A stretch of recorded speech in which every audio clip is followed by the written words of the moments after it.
Welcome back to Old Coin Adventures.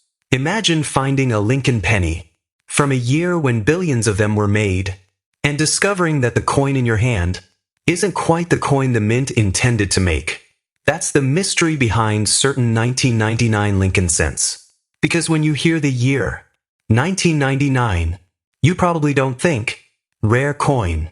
You think ordinary penny, something you could have spent without a second thought. But coin collecting has a strange rule. Sometimes the coins that look the most ordinary are the ones that deserve the closest inspection.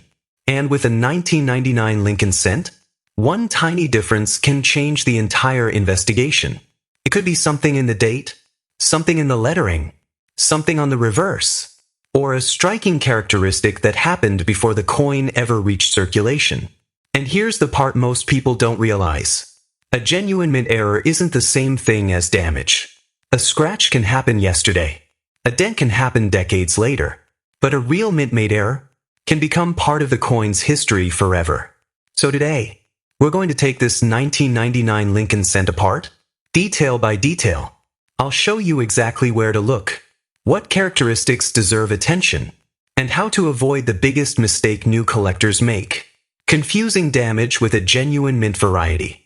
Because that's where we'll talk about the money, real certified examples, auction results, and what you should actually do if your 1999 penny appears to have something unusual. So don't look at your 1999 cent as just another penny. Turn it over, bring it closer, and let's find out whether there's a story hiding inside that tiny piece of copper-colored metal. Before we talk about value, let's identify the coin we're examining. The 1999 Lincoln cent belongs to the Lincoln Memorial cent series, with Abraham Lincoln on the obverse and the Lincoln Memorial on the reverse. By 1999, the composition had changed from the older bronze cents. This penny is made from copper-plated zinc and weighs approximately 2.50 grams. It measures about 19 millimeters across and has a plain edge. Now look at the front. You'll see, "In God We Trust," Liberty, and the date, 1999. And underneath the date, you may see a small D, or you may see no mint mark. That tiny detail tells us where the coin was produced. But here's something important. Don't assume the mint mark itself makes the coin rare. A 1999 cent is a modern-era coin, and huge numbers were produced. The interesting part is what happened to an individual coin during the manufacturing process. So let's start the investigation. Look at the date. Don't just check whether it says 1999. Look at the edges of the numbers. Are they normal? Do you see unusual separation? Does anything appear doubled? Now move to Liberty. The "In God We Trust." Look carefully at the letters. But here's the trap. Something that looks doubled isn't automatically a double die. Machine doubling can create a flat, shelf-like appearance.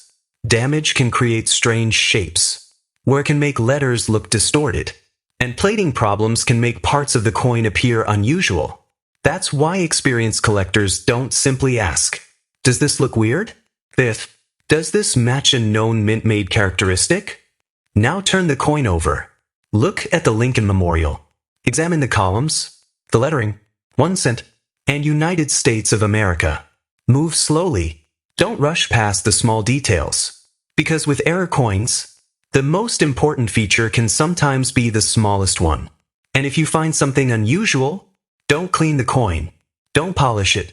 Don't scrape the surface. Don't try to improve the appearance. Leave it exactly as you found it. Take photographs, check the weight, and compare the feature with documented examples.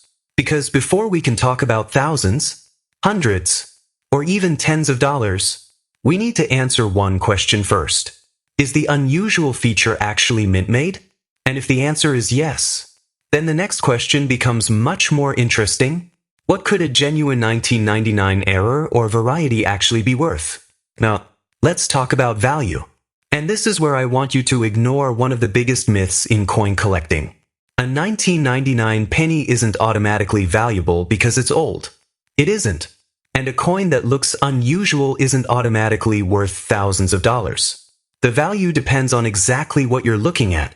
whether the error or variety is recognized, whether the coin is genuine, and what condition it's in.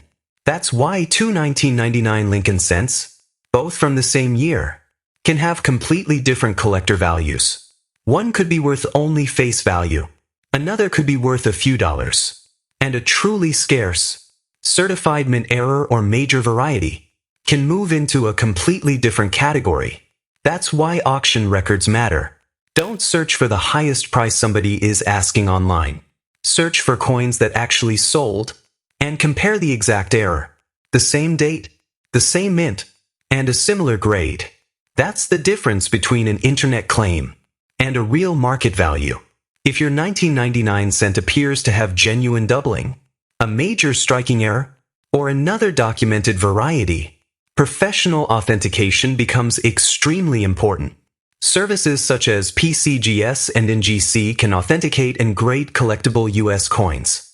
And if your coin is certified, you have something much more useful than simply saying, "I think this penny has an error." You have documentation. That documentation can then help you compare the coin with auction records and decide whether selling makes sense. Established auction houses and platforms, including Great Collections, Heritage Auctions, and Stack's Bowers, handle certified collectible US coins. But don't rush.